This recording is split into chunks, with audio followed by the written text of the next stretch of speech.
Good morning. आप सबका स्वागत है आपके अपने YouTube channel S Kaushalya education में। और आज हम पढ़ रहे हैं बेटा भिन्न। भिन्न मतलब फ्रैक्शन। तो सबसे पहले हम जान लेते हैं कि भिन्न क्या होता है, उसकी परिभाषा क्या है। जब किसी वस्तु को दो या दो से अधिक भागों में बांटा जाता है तो प्राप्त प्रत्येक हिस्से को भिन्न या फ्रैक्शन कहते हैं। भिन्न को हिंदी में भिन्न कहते हैं और उसको इंग्लिश में फ्रैक्शन कहते हैं। तो कोई भी एक वस्तु है जिसको हम हिस्से कर रहे हैं, चाहे दो करें या दो से ज्यादा। मान ले हमारे पास ये एक सर्कल है, और सर्कल क्या यूं समझ लो कि ये हमारी एक चपाती है। गोली होती है ना चपाती, तो एक चपाती के हमने दो हिस्से कर दिए। अब इसके कितने हिस्से हो गए? एक ये हो गया, एक ये हो गया।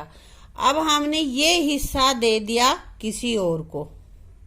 हमारे छोटी बहन है, दो बच्चे हैं, तो छोटी बहन को ये दे दिया, बड़े को ये ले लिया।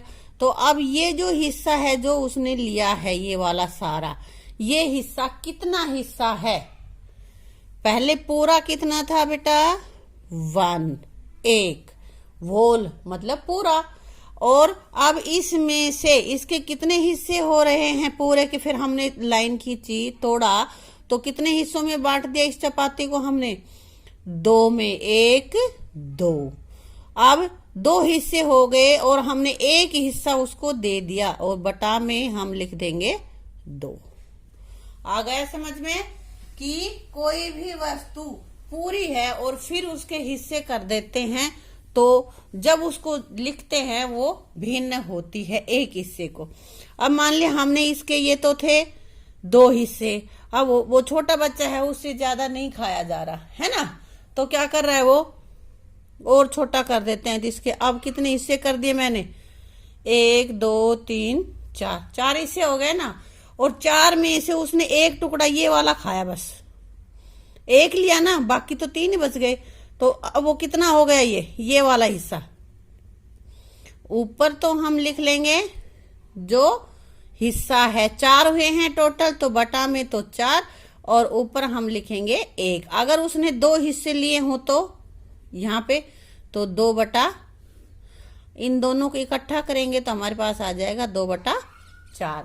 आया बेटा समझ में? अब इसी तरह से एक और देख लेते हैं हम।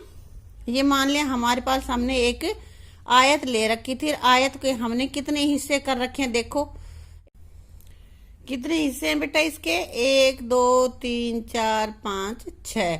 और इसमें से हमने 2 हिस्से इसके कलर्ड कर रखे। इन शेडेड हिस्सों को हम भिन्न के रूप में लिखें तो क्या लिखेंगे?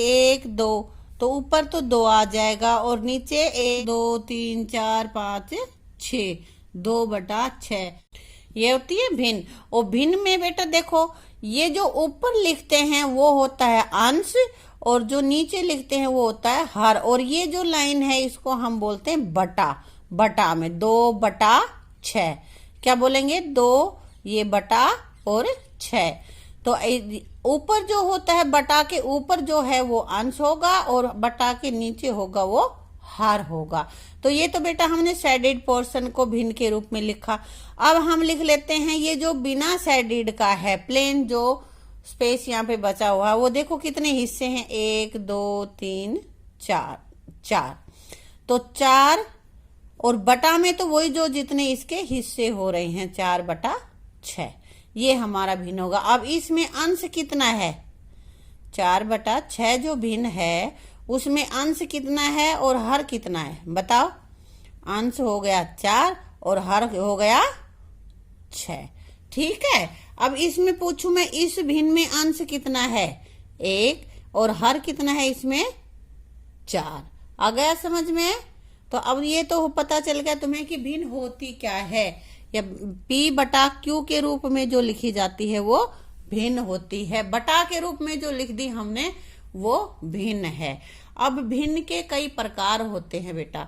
तो पहले हम यहाँ पे ले रहे हैं एक प्रकार उचित भिन्न या सम भिन्न, और इंग्लिश में इसको कहते हैं प्रॉपर फ्रैक्शन। उचित भिन्न और सम भिन्न एक ही चीज होती है, अलग अलग बोल देते हैं उसको, ठीक है। तो उचित भिन्न कौन सी होगी? जिस भिन्न में अंश हर से कम होता है, अंश छोटा होता है और हर बड़ा होता है, वह उचित भिन्न होती है। जैसे 2/3, तो यहाँ पे हर कितना है 3, अंश कितना है 2, तो ये अंश छोटा है हर से। इसी तरह 4/5, अब हर यहाँ पे 5 है, अंश है 4, ये कम है इससे हर से, इसलिए यह उचित भिन्न है। उचित भिन्न वो भिन्न होती है जिसमें अंश बड़ा होता है और हर छोटा होता है। तो बेटा अगली भिन्न हम ले लेते हैं अनुचित भिन्न। अभी आई थी ना उचित भिन्न, अब अगली है अनुचित भिन्न या विषम भिन्न, और इंग्लिश में इसको कहेंगे इम्प्रॉपर फ्रैक्शन।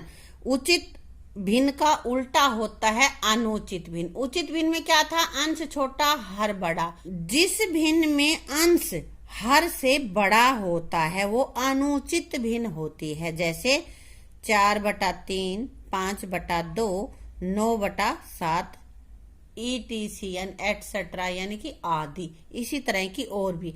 इन सभी में देखो अंश बड़े हैं उनके हर से। यहाँ पे हर 3 है, अंश 4 है, बड़ा है ना। हर 2 है, अंश 5 है, बड़ा है। और यहाँ पे हर 7 है और अंश 9 है, तो अंश बड़ा हो गया ना। तो इन सभी में अनुचित भिन्न में अंश हर से बड़ा होता है। अगला हमारे पास है बेटा मिश्र भिन्न या संयुक्त भिन्न, और इंग्लिश में इसको कहेंगे हम मिक्स्ड फ्रैक्शन। भिन्न को फ्रैक्शन कहते हैं और मिश्र को क्या कह देंगे? मिक्स्ड।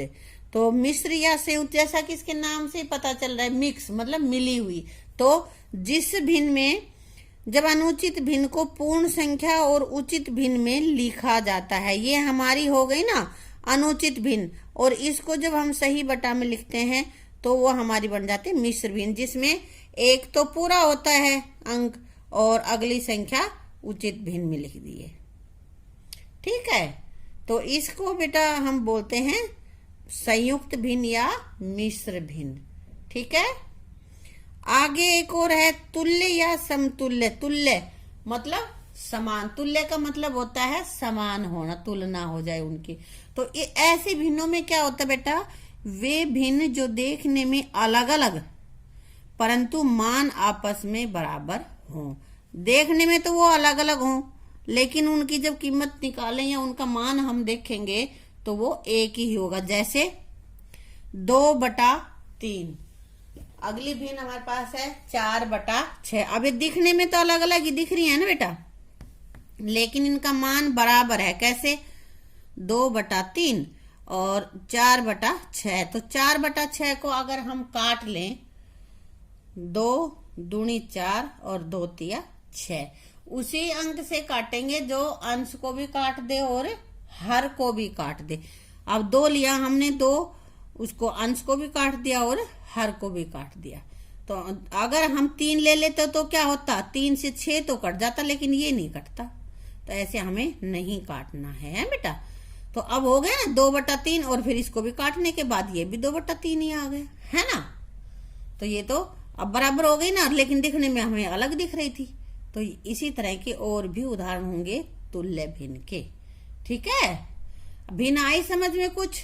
देखो बेटा, भिन्न हमारा P/Q में लिखने का रूप होता है, यानी कि बटा में। और बटा में कैसे लिखेंगे कि एक कोई भी चीज है, कोई भी वस्तु है, उसके जितने हिस्से हो रहे हैं बटा में तो वो आएगा, और ऊपर वो आएगा अंश की जगह पे जिसका की काम हो रहा है, जिसका जिक्र हो रहा है, जिसको हम यूज करना है, पूछ रहे हैं हमारे बारे में। जैसे कि हमने ये चपाती बना रखी थी ना, चपाती पहले हमने 2 हिस्सों में बांटी, लेकिन एक छोटा बच्चा था, उसने कहा कि मैं इतनी बड़ी नहीं खा सकता भाई, तो उसको और हिस्से कर दिया और इसके 4 हिस्से हो गए। तो इसमें से एक हिस्सा किसने खा लिया? छोटे बच्चे ने, और बच गई उस सारे का अगर हम निकालें तो कितना हो जाएगा? जितने इसके हिस्से हैं उसको ऊपर लिख दो और टोटल में तो 4 आ ही जाएगा। 1 2 3 और 3 के बटे में 4, टोटल कितने हिस्से थे हमारे? 3/4। समझ में आ गया? अब देख लेते हैं इनके एक बार फिर से। प्रकार कौन कौन से हैं? तो उचित भिन्न, उचित भिन्न वह भिन्न होती, मोटी मोटी पहचान रख लो इनकी। उचित भिन्न वो होती है जिसमें अंश हर से क्या होता है? कम होता है, छोटा होता है, वो हमारी उचित भिन्न। और अनुचित भिन्न उचित भिन्न का उल्टा होता है, जिसमें अंश हर से बड़ा होता है। उचित में अंश हर से छोटा होता है और अनुचित में अंश हर से बड़ा होता है। आगे है मिश्र भिन्न। मिश्र भिन्न में उचित और अनुचित दोनों प्रकार के भिन्न लगे होते हैं, तब कहीं जाके वो मिश्र भिन्न बनती है। उचित भिन्न हमेशा उचित भिन्न का उल्टा होते हैं, यानी कि यहाँ पे अंश हर से बड़ा होता है। और मिश्र भिन्न में उचित भिन्न और अनुचित भिन्न दोनों मिली हुई होती हैं। उनको 1 सही 2/3, 3 सही 5/8 इस तरह से पढ़ते हैं, यानी इसको बोलते हैं सही। और फिर 1 सही 2/3, यहाँ पे 3 सही 5/8। तो ये हमारी हो गई मिश्र भिन्न। अब हमारे पास आती है तुल्य भिन्न। तुल्य मतलब जो दिखने में तो अलग दिखे लेकिन उनका मान एक जैसा हो। तो बेटा ये इन सभी भिन्नों के प्रकार को आप अच्छी तरह से समझ के याद रख लेना। और भिन्नों की जमा घटा गुणा भाग हम अपनी अगली वीडियो में देखते हैं। ठीक है बेटा, थैंक यू।